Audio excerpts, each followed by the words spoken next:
to this week's edition of the Midweek Motivation. I'm grateful that you've chosen to join me again this week. And don't forget to like and share the video. Share it with someone who you think needs to be plugged in to these weekly messages. And of course, would love to hear your comments. So be sure to comment below as we're sharing today's word. So for today, the word is going to come from the book of Nehemiah in the Old Testament, chapter 1, verses 1 through 4, and then verse 10. And reading from the NIV, it says, "The words of Nehemiah, son of Hakaliah. In the month of Kislev, in the 20th year, while I was in the citadel of Susa, Hanani, one of the brothers, came from Jerusalem with some other men, and I questioned them about the Jewish remnant that survived the exile and also about Jerusalem. They said to me, 'Those who survived the exile and are back in the province are in great trouble and disgrace. The walls of Jerusalem are broken down and its gates have burned with fire.' When I heard these things, I sat down and wept. For some days I mourned and fasted and prayed before the God of heaven." And then skipping down to verse 10. And verse 10 is where Nehemiah is praying. "They are your servants and your people, whom you redeemed by your great strength and your mighty hand." And verse 11, I need to read that too.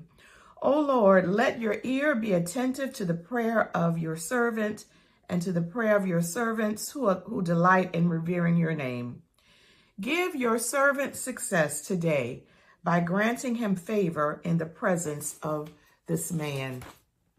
And so the word or the phrase for today is divine inspiration. So this is Nehemiah writing this firsthand account of his own experiences after the exile. And this is one of my favorite books, and Nehemiah is one of my favorite characters.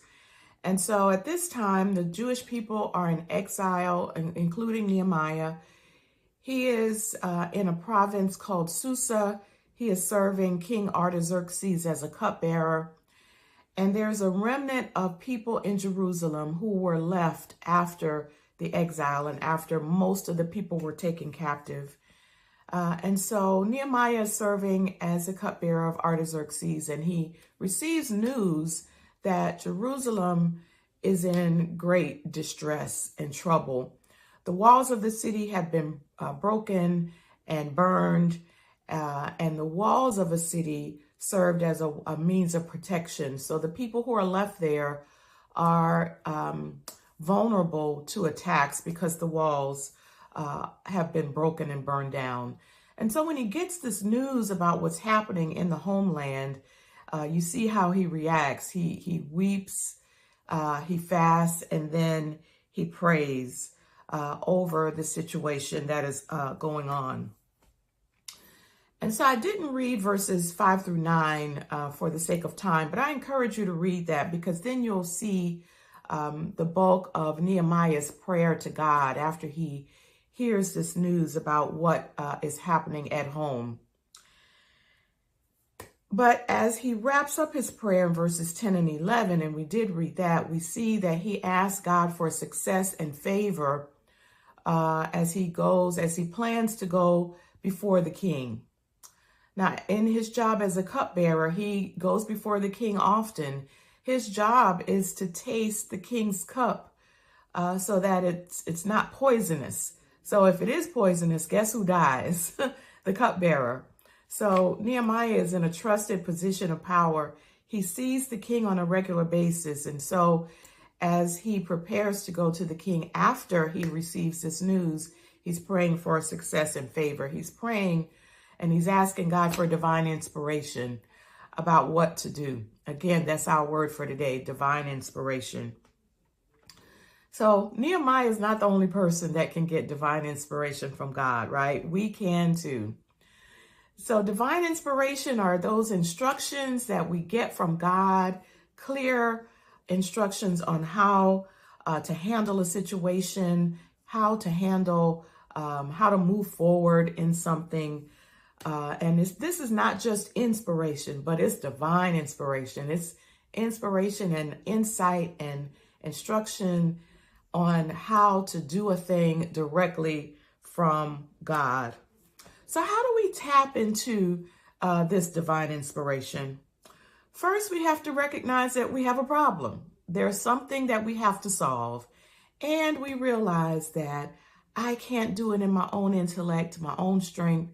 I don't have what it takes to handle this situation.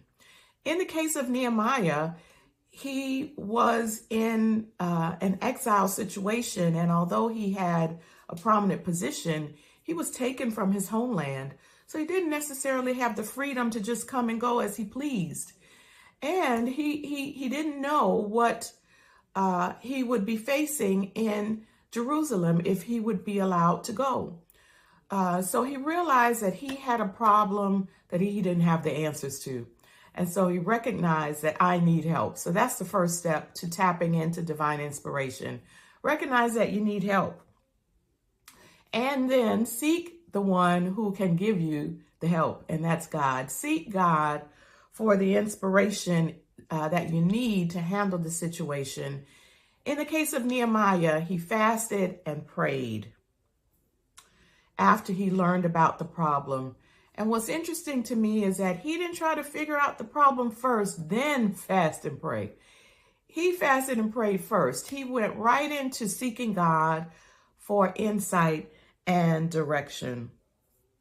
Now, it doesn't say in the passage that he asked for guidance, specific guidance or steps, but we can imply based on how he prayed. And again, I encourage you to read the whole chapter, Nehemiah chapter 1.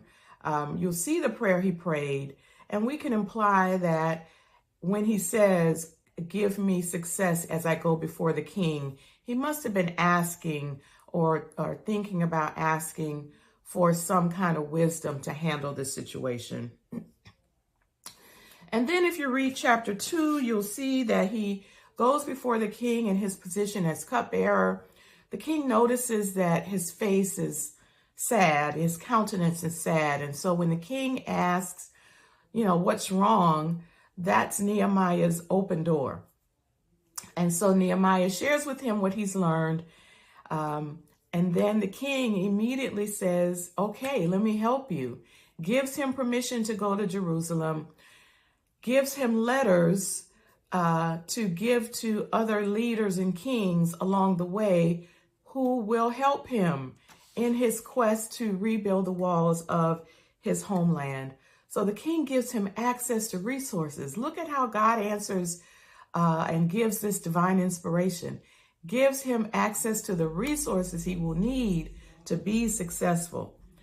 So as a result of the divine inspiration he gets from God, he has clear instructions on how to move forward, and he has success and favor, just what he asked for in Nehemiah chapter 1. So what does this have to do with us? If you need success and inspiration from God on how to handle a situation and you just don't know what to do, seek God for divine inspiration. Acknowledge that he is God. He is all powerful. He is your complete source of everything. Confess your sins. You'll see that in chapter 1, Nehemiah confessed his own sins as well as the sins of the people. And then be honest with God. I don't know what to do, God. I need you. And I thank you in advance for the inspiration you're going to give me to handle this situation. And then watch what God does. Just like for Nehemiah. God came through for Nehemiah.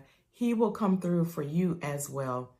I am a witness that whenever I seek God in humility and confession, knowing that I can't do this on my own, God always is faithful and gives me the divine inspiration and the divine guidance that I need to move forward. He gives me success and favor.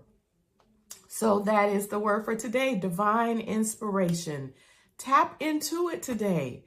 God is our source, and he is standing ready to give us exactly what we need. So that's it. Like and share the video, and we will see you next time. Have a good day. Bye.